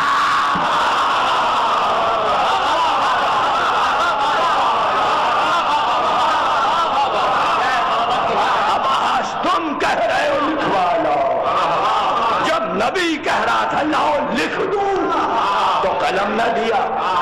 آج خود دل چاہا تو کہا لکھوا لاؤ, لکھوا لاؤ, تاکہ میں اس کو اپنے ساتھ قبر میں لے کر جاؤں. پتا چلا ان کے قلم سے جو تحریر لکھی جائے وہ قبر میں بخشش کا سامان ہے. جملہ لیجئے اور بہت کام کا جملہ ہے. یعنی اگر یہ لکھ دیں تو قبر میں پھر کوئی پریشانی نہیں ہوتی. اے میرے شہزادے لکھ کر دیا یا نہیں دیا؟ اگر قبر میں تحریر ہے تو آپ نے لکھا، تحریر نہیں ہے.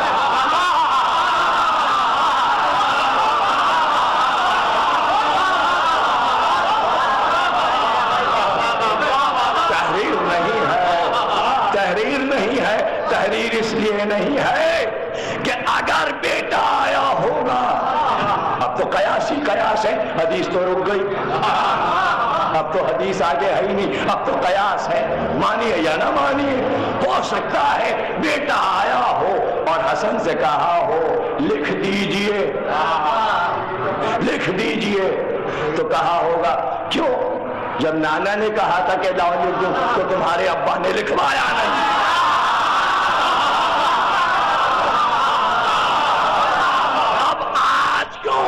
نمائندہ بھیجا ہے کہ لکھ دو. بات ڈھکی چھپی رہ گئی نا. ابھی یہ تو پتا ہی نہ چلا کہ کیا تحریر مانگی تھی، اور اگر قلم اور کاغذ آ جاتا تو حسن کیا لکھ کے دیتے.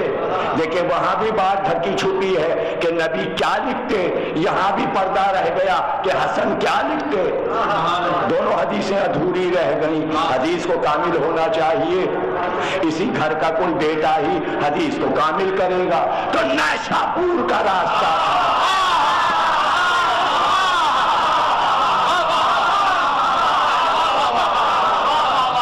اور راستے میں 24,000 محدث اپنا قلم اور کاغذ لیے ہوئے. 24,000 قلم آئے. 24,000 200 برس میں امت میں اتنی ترقی ہو گئی کہ جہاں ایک قلم نصیب نہیں تھا، ایک قلم جس امت کو نصیب نہیں تھا، اب اس امت کے پاس اللہ اکبر 24,000 قلم ہو گئے. ارے سن لو جملہ، پڑھنا لکھنا آ گیا.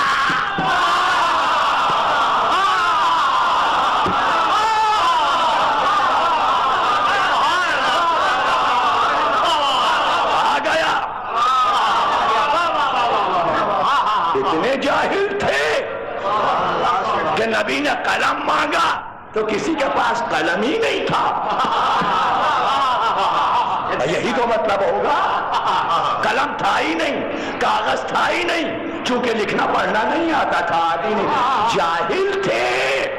200 برس میں اولاد نے اتنا پڑھایا، اتنا لکھایا کہ 24,000 قلم لے کر آئے. جملہ سن لو، ارے محدث ہو گئے، حدیث لکھنا آ گیا.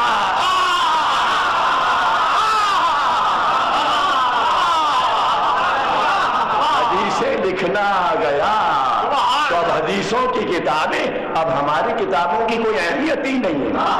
بخاری ہے، مسلم ہے، تو وہ بھی حوالے وہی دے، ہم بھی حوالے وہی دے. وہ یہی ہے، 60,000 اس میں ہے، 70,000 اس میں ہے، یہ ترمذی ہے، یہ صحیح ستہ کی کتابیں، وہ یہی حدیثیں ہیں.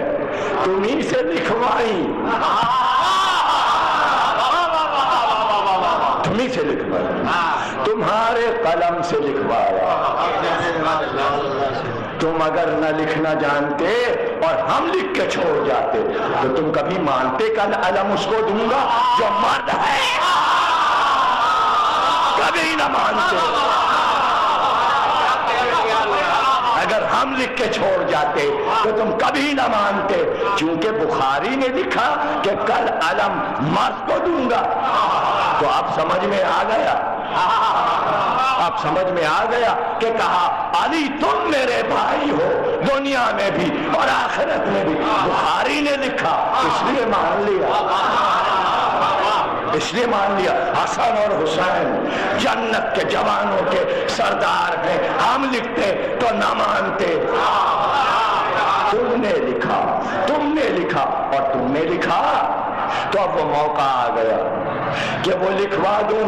اب تم ترقی یافتہ ہو گئے, اب تم محدث ہو گئے, اب تم عالم ہو گئے, اب تمہارے پاس قلم رہنے لگا. آؤ آؤ. 24,000 محدث قلم اور کاغذ لیے ہوئے اور سب نے پکار کر کہا جمال امامت دکھائیے. کیوں دکھائیے؟ اے جمال خلافت تو دیکھ چکے ہو.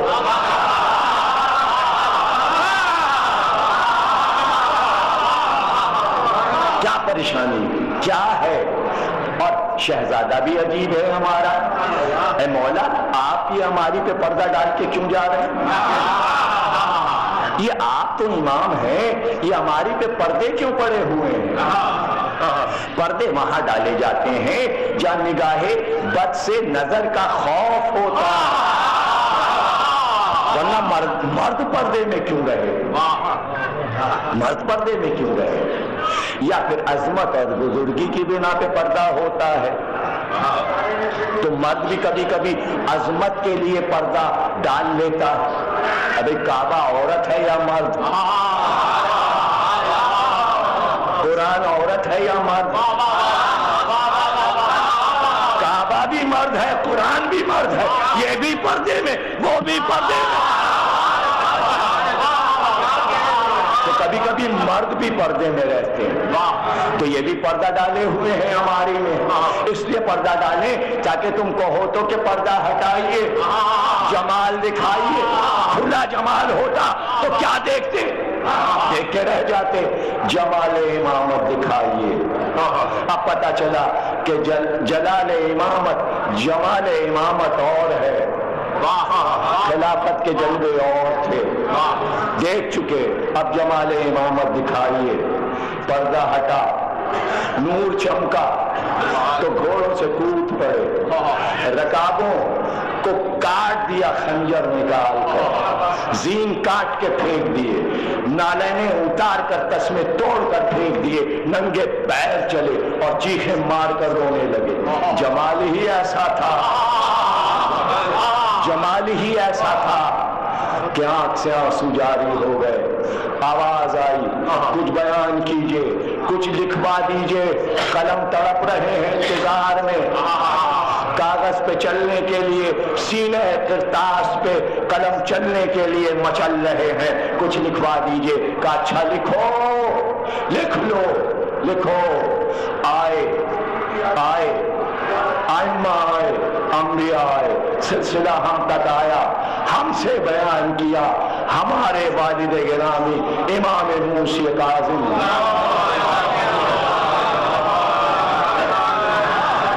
جزاک اللہ.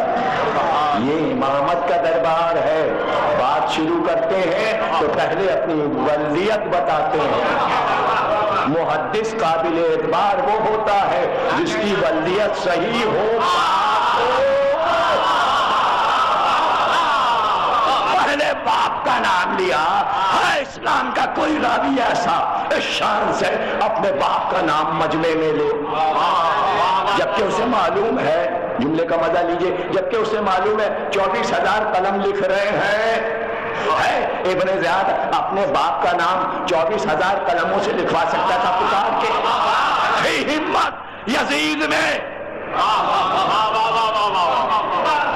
موقع آئے گا تو ان چیزوں کا بھی ذکر کر دیں گے. فتح مکہ سے لے کر یزید کے عہد تک کے کیا معاملہ تھا. قلم کانپ جاتے ہیں ولیتیں لکھتے ہوئے. آواز تھی مجمع میں, مجھ سے میرے باپ موسی کاظم نے کہا, ان سے ان کے باپ جعفر صادق نے کہا, ان سے ان کے باپ محمد باقر نے کہا, ان سے ان کے باپ زین العابدین نے کہا, ان سے ان کے باپ حسین نے کہا, ان سے ان کے بھائی حسن نے کہا, ان سے ان کے باپ علی نے کہا, علی سے محمد نے کہا, محمد سے جبریل نے کہا, جبریل کا حکم الہی.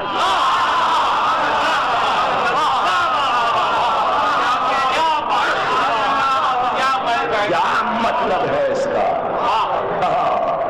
انہوں نے کہا تھا کچھ لکھوا دیجئے حدیث. سلسلہ روایت تو نہیں مانگا تھا محدثین نے. امام نے پہلے روایت کا سلسلہ سنایا کہ دیکھو اگر حدیث لینا تو پہلے سلسلہ دیکھ لینا. اگر سلسلہ سچا ہے تو حدیث سچی ہے. اگر سلسلے میں گڑبڑ ہے تو حدیث بھی ناجائز ہے. ایسی بہت سی لاوارث حدیثیں ہیں. رسول مر جائے تو جو چھوڑ جائے وہ صدقہ ہوتا ہے، نہ کسی کا وارث ہوتا ہے نہ کسی کو وارث بناتا ہے. حدیث دم توڑ گئی اس لیے کہ راوی نے یہ نہ بتایا کہ اس سے کس نے کہا. اور راوی یہ کہہ نہیں سکتا کہ میرے باپ نے مجھ سے کہا، اس لیے کہ باپ تو کافر مرا.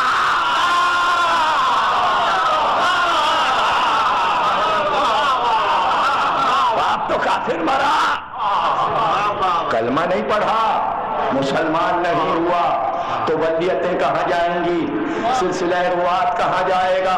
اس لیے امام نے کہا یہ ہے سلسلہ جو اللہ سے یہاں تک. سلسلہ دیکھ لینا. اسی سلسلے کو دیکھ کر اپنی مسند میں احمد بن حنبل نے لکھا. دیکھیں 4 فقہ ہیں، ابو حنیفہ، امام شافعی، امام مالک، امام ابو حنیفہ، امام احمد بن حنبل. سعودی عرب کا پورا نظام فقہ احمد بن حنبل پہ چل رہا ہے.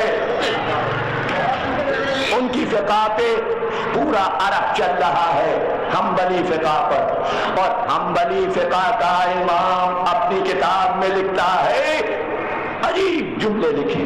فرمایا کہ نیشاپور کے راستے میں علی رضا نے، حدیث کی بات نہیں کر رہا، جو سلسلہ بیان کیا. توجہ کیجئے گا بھائی، احمد بن حنبل لکھ رہے ہیں کہ نیشاپور کے راستے میں موسی رضا نے جو سلسلہ روایت پیش کیا اس میں اسم اعظم ہے. احمد بن حنبل کہتے ہیں کہ اگر اس پورے سلسلے کو پڑھ کر کسی پاگل پر، کسی دیوانے پر تھوک دو تو وہ صحیح ہو جائے گا.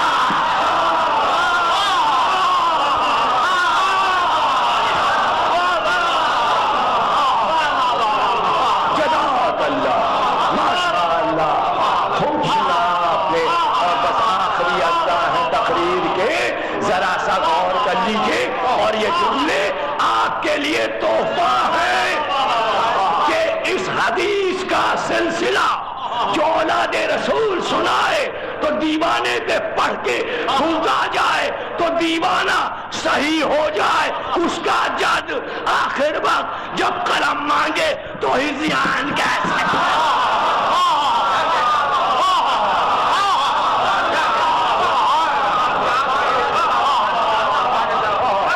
یہ دیوانوں کو اچھا بناتے ہیں، انہیں ہذیان نہیں ہوتا، انہیں ہذیان نہیں ہوتا. احمد بن حنبل نے کہا.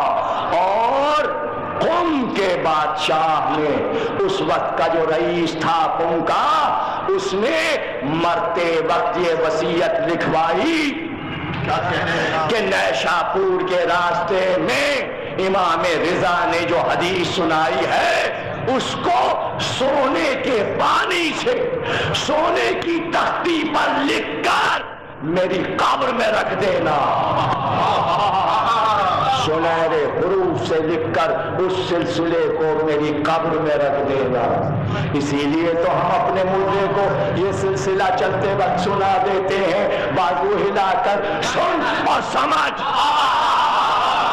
سن اور سمجھ.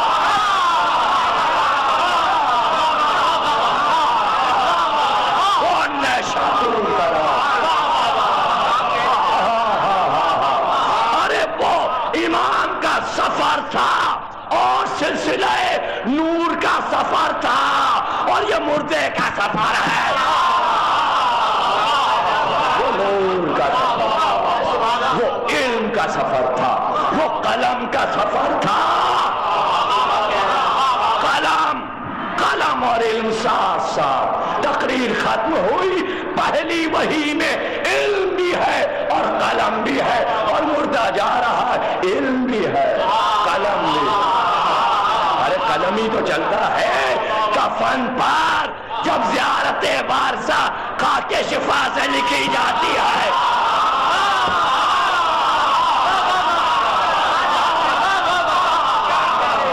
یہ علم ہے, یہ قلم ہے, اور یہ سفر آخرت ہے. یہ قلم رخصت کر رہا ہے جانے والے کو. ہم تیری بخشش کے ضامن ہیں. قلم نے آواز دی, ہم بخشوائیں گے. علم نے آواز دی, ہم بخشوائیں. تو نے مرتے دم تک علم کا دامن نہیں چھوڑا, ہم تیرے ضامن. پہلی وحی نے آ کر بتایا جب تک جینا علم حاصل کرتے رہنا, جب تک جینا قلم کا ساتھ نہ چھوٹے. قلم تو علی ہے, قلم تو محمد ہے, ہمارا ہر امام قلم ہے. تو امام رضا کو قلم کی ضرورت نہیں, وہ خود قلم ہے. اب تم قلم لے کر آؤ. پردہ گر گیا, مجمع نے پکارا زدنی بیانا. ارے زدنی بیانا مولا, کچھ اور بیان ہو جائے. مجمع ساتھ ساتھ ہماری کو گھیرے ہوئے. پردہ پھر الٹا. جب شور ہوا تو وہ بل کھائی ہوئی زلفیں کاندھوں پہ جو لہرائیں تو ہماری سے ذرا سے جھکے, اور کہا جبریل نے آ کر محمد سے کہا کہ لا الہ الا اللہ میرا ایک قلعہ ہے. جو اس قلعے میں داخل ہوا وہ امن میں آ گیا, وہ امن میں آ گیا. پردہ گر گیا, پردہ گرا تو پھر پکارے. قلم جب چلتے تھے تو کاغذ پہ چلنے کی آواز آتی تھی. میرنیس نے اسے نظم کیا ہے, سریر کلک ہے کہ باغ میں بلبل چہکتا ہے. قلم کے لکھنے میں آواز ہوتی ہے, لیکن کوئی ہو تو ایسا جس کا قلم مثل بلبل ہو. جب تک فضیلت آل محمد نہ لکھی جائے قلم بلبل کیسے بن سکتا ہے؟ چہکے گا کیسے؟ قلم سو جاتا ہے, چہکتا نہیں ہے. جب اوروں کا ذکر آتا ہے تو قلم ڈھہ جاتا ہے, گر جاتا ہے, لکھنے سے انکار کر دیتا ہے. قلم لکھتا ہے تو بس ان کی مدح لکھتا ہے, ان کی مدح لکھتا ہے. پردہ گر گیا, پھر آواز آئی زدنی بیانا. پردہ الٹا اور ایک بار آواز دی شروطہا بشرطہا. شرطیں ہیں اس قلعے میں داخل ہونے کے لیے, اس لا الہ کے قلعے میں داخل ہونے کے لیے شرطیں ہیں. کہا زدنی بیانا, کب انا من بشرطہا و شروطہا. ان شرطوں میں کی ایک شرط میں ہوں. بس حدیث یہاں پہ امام نے روک دی. کیوں روکی مولا؟ کہ دیکھو نا میرا نام کیا ہے, میں ہوں علی رضا, میں ہوں علی. یہ کہہ کر حدیث روکی کہ اگر لا الہ کے قلعے میں آنا ہے تو اس کی پہلی شرط علی ہے.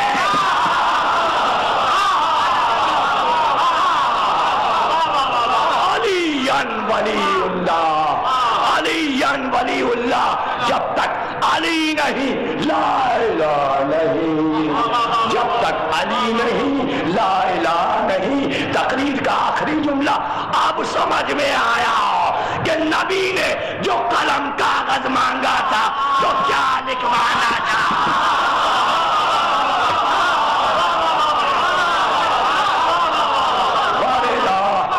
اس سرشاری کو, اس ولا کو, اس معرفت کو, اس مودت کو قائم و دائم رکھ. ان مومنین کو, ان ولائے علی میں ڈوبے ہوئے عزاداروں کو سلامت رکھ. ان کی تمام مرادوں کو پوری فرما. بحق محمد اور آل محمد ان سب کو کوئی غم نہ دینا سوا غم حسین. بحق محمد اور آل محمد ہم میں جو بیمار ہیں ان کو شفا عطا فرما. پروردگار عالم جو حج و زیارات سے مشرف ہونا چاہتے ہیں زیارات سے مشرف. امام زمانہ کا ظہور فرما. تاجر کیا انتظار ہے؟ انتقام خون حسین کیا مطلب ہے؟ کیوں انتظار؟ اس بات کا انتظار کہ صدیوں تم نے تلوار اپنے سر پہ ماری، میں آ جاؤں تو ادھر چلے.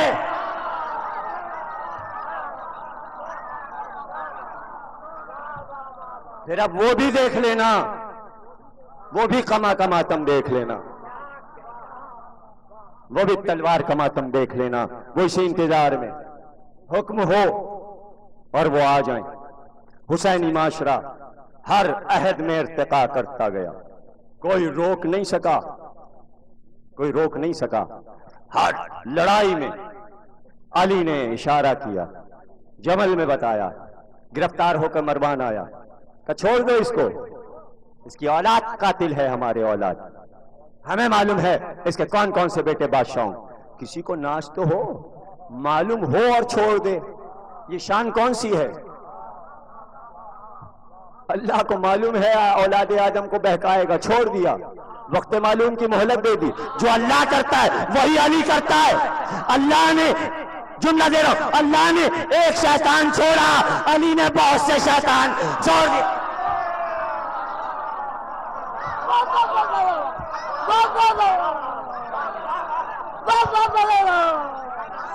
کیا کہنا، یہ آپ ہی کو زیب دیتا ہے، اس طرح سننا آپ ہی کو زیب دیتا ہے. کیا کہنا، اللہ کی شان لیے ہوئے بول. علی کو کیا پرواہ ہے؟ ہم جانتے ہیں کہ ہم کیا ہیں، ہم جانتے ہیں تم کیا ہو. 4 دن کی دنیا کی حکومت کو حکومت سمجھ رہے ہو. حکومت کا مطلب ہم جانتے ہیں. دکھانا ہے تو آئے ہیں صفین میں، کیا بتانا ہے صفین میں. یہ ہمارے بزرگ نے کہا کہ ذرا سا صفین کا ایک منظر ہمارے لیے دکھا دیجئے، ہم بیمار ہیں، دل کی بیماری ہے، ہم وہ ذکر سننا چاہتے ہیں ان کے علاج کے لیے، ان کے دل کے علاج کے لیے. اس میں علاج ہے، ذکر حسین میں شفا ہے. اب میں کیا کیا بتا دوں ایک دن، اس ذکر میں شفا ہے. علی صرف یہ بتانے آئے کہ اب میرے بیٹے جوان ہو گئے، بدر سے جمل تک میری لڑائی دیکھی، اب بچوں کی لڑائی دیکھی. ابھی تک ایک علی دیکھ رہے تھے، اب بہت سے علی دیکھو. اور جب سے فین کی لڑائی چھڑی اور وہ لیلۃ الحریر کی لڑائی، 17 دن 17 راتوں میں جو لڑی گئی، قیامت کی لڑائی، جس میں علی کی تلوار نے ایسی ہائے بلوا دی کہ دشمن کا لشکر کتوں کی طرح بھونکنے لگا. لیلۃ الحریر کیا مطلب ہے؟ حریر، کتوں کی آوازوں والی راتیں. جب کتوں کی طرح سپاہی چلا رہے تھے، وہ راتیں لیلۃ الحریر، یعنی تاریخ